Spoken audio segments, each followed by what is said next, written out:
Hey there friends, a little bit different setting for me today. I'm actually in my kitchen right now instead of my studio. My son, as you guys know, has special needs and he's not feeling very well.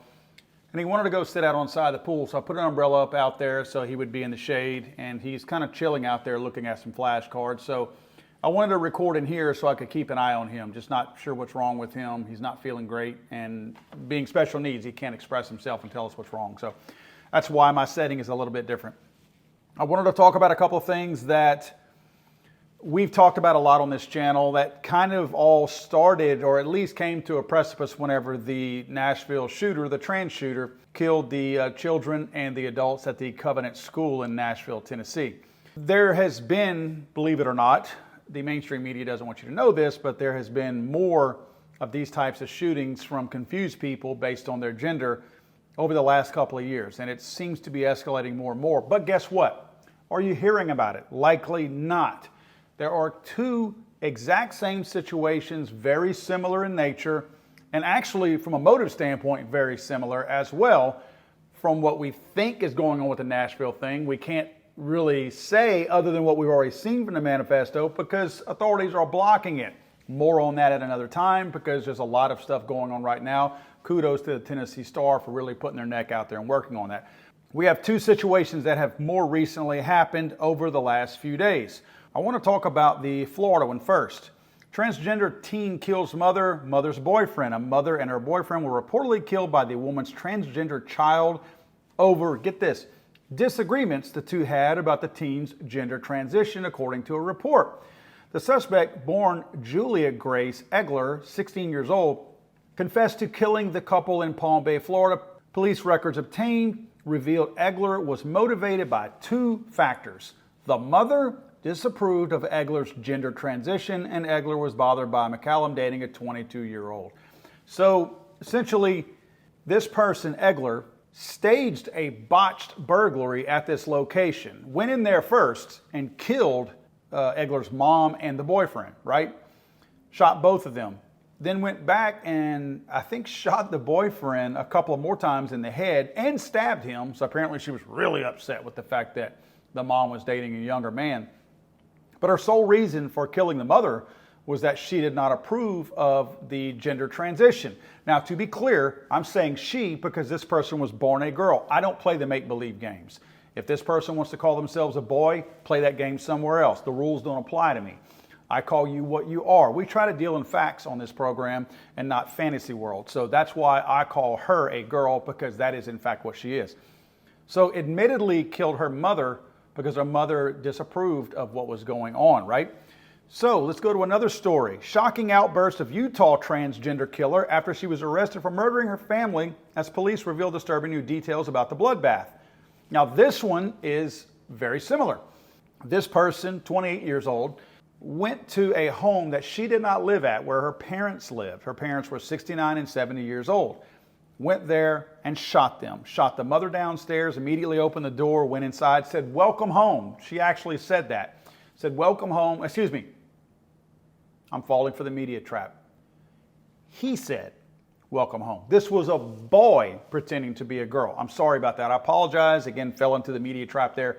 This one being a boy, he opened the door. He told his mother in her own home, "Welcome home," and shot his mom. The father was upstairs. The boy goes upstairs. The son shoots his dad as well.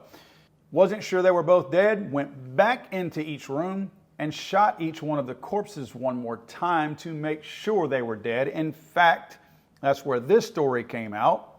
In a shocking outburst, Bailey, who was the boy shooter, told cops that he did not have remorse for his actions and that he would not change what he had done. I'm using the word he in place of she because they actually used the wrong wording in their quote. He stated, "I would do it again. I hate them." So guys, I'm going to go back to what I always say. This is an injustice to these mentally ill people. This is not right what society, the media, and the leftists are doing. They are celebrating a mental condition when these people need help. Say what you want about they are a small percentage of, quote, shootings. Yes, if you put the transgender rampage killers up against the gang shootings Of course, they're a small portion of them. But no idiot in their right mind would combine those two, right? Right? Right, Gun Violence Archive? No idiot would put those two together because the desire to murder comes in a far different way whenever you are mentally ill and you're trying to kill people in your home that don't agree with your mental assessment versus Rodney down at the basketball courts at 2 a.m. in the morning in downtown Washington, D.C., shooting somebody who shot at him when he was slinging dope and didn't pay the right amount, right? Or just got mad, egos got involved, whatever. Two totally different things. So again, no idiot would combine those two, right? So people are trying to say that, oh, the transgender shooters, even though they seem like they're trending right now, there's not a whole lot of them when you look at the grand scheme of things. Well, let's do this. Let's fairly look at the amount of shootings out there that are true rampage shootings, remove all the gang shootings, and let's do this too. Let's remove the suicides out of there because that's certainly clouding your numbers as well. Let's take the actual rampage shootings, the actual rampage attacks that we've had in this country. We've had very few of them on record so far this year. In fact, we've probably had about 4 total, according to my numbers and according to the Gun Violence Archive's own numbers. Now, they're including only people who were shot, 4 or more people. So there may be others left out because both of these instances here, these trans people killed 2 people. Well, those are rampage attacks, right? But those rampage attacks only took 2 lives, so nobody's reporting on them. They don't fall into the classification of 4, which is the magic number they have. Should they be counted? Should we be talking about this? Yes, we should.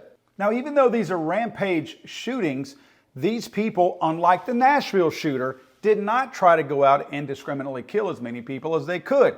Maybe the Nashville shooter was a little bit more crazy than these crazy ones in Utah and in Florida here that we're talking about today. But nevertheless, these are scary situations because this kind of stuff can definitely spill over into the community like the Nashville shooter did.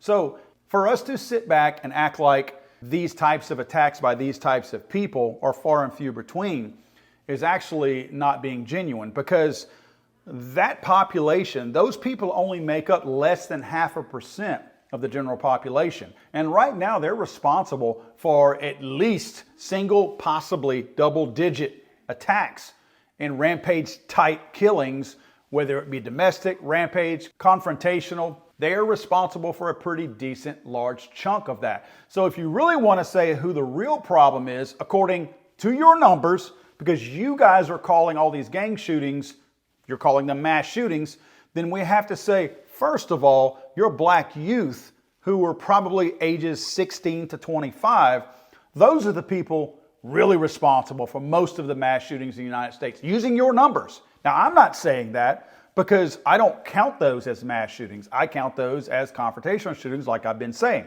So I'm not saying that the people that we should be looking at as far as being the leading cause of mass shootings is young black men. But your numbers are saying that. So you have to be truthful. You can't sit here and say that Christian white males are the problem with mass shootings and then claim that all of these gang shootings that predominantly overwhelm the numbers, that those don't count in what you're looking at. You cannot have it both ways. Either your young white Christian males are your tip of the spear as far as being accounting for most of the mass shootings, or using your numbers, you have to look at your young black males as being the predominant, and I mean by a long shot, the predominant force as far as who's committing these quote mass shootings. Again, I'm using your terms, your numbers. That's why I'm showing it's all spoken about incorrectly. You are making the wrong argument. You are pointing the finger at your own voting bloc. You are doing that. If we're being honest, then we have to look at not the black males in the big cities shooting each other with gang slinging dopes and all that kind of stuff. If we're going to take them out and properly look at them as confrontational shootings, well, guess what? Now that's not really a threat to the average everyday American. Now we should be looking at the real threat that could pop off at any moment in a mall, wherever. And right now, the people leading that pack are these trans shooters who are mentally defective. We need to stop celebrating people who have mental conditions. We need to help these people get help.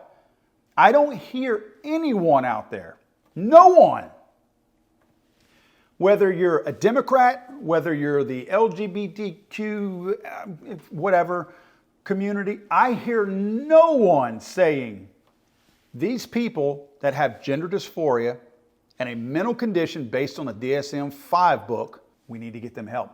Try to coach them, talk to them, counsel them, get them help so they don't take their own lives, so they don't take other people's lives. But nobody's doing that. How did I become the voice of reason for this trans community? It would seem that I'm the only one out here talking about trying to get them help. People want to paint me as anti-trans because I talk about this, but I'm the only one talking about getting them help. Have you guys heard of anyone else out there on their side saying they should get help? Honestly, think about this. Have you seen anybody, whether it's the media, a politician, anyone, saying, let's get these people help? They need counseling. They need people to speak to them. They need some guidance. I don't want these people losing their lives, and I especially don't want them taking the lives of their parents and other innocent people that simply want to get them help and don't agree with their little transition game and their pretend game. Yes, I speak openly about how silly it is that people want to play along to the game. It is a pretend game. They are pretending. There's something wrong up here. They have a screw loose. Yet no one's trying to get them help.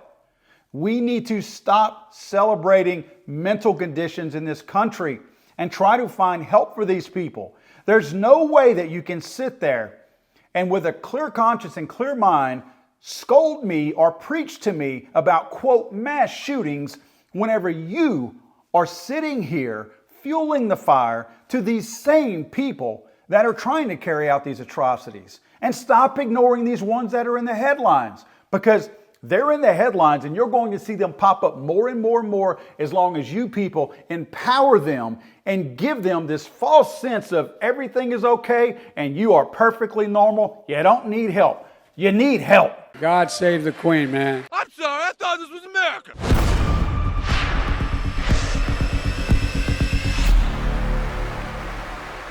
It's over!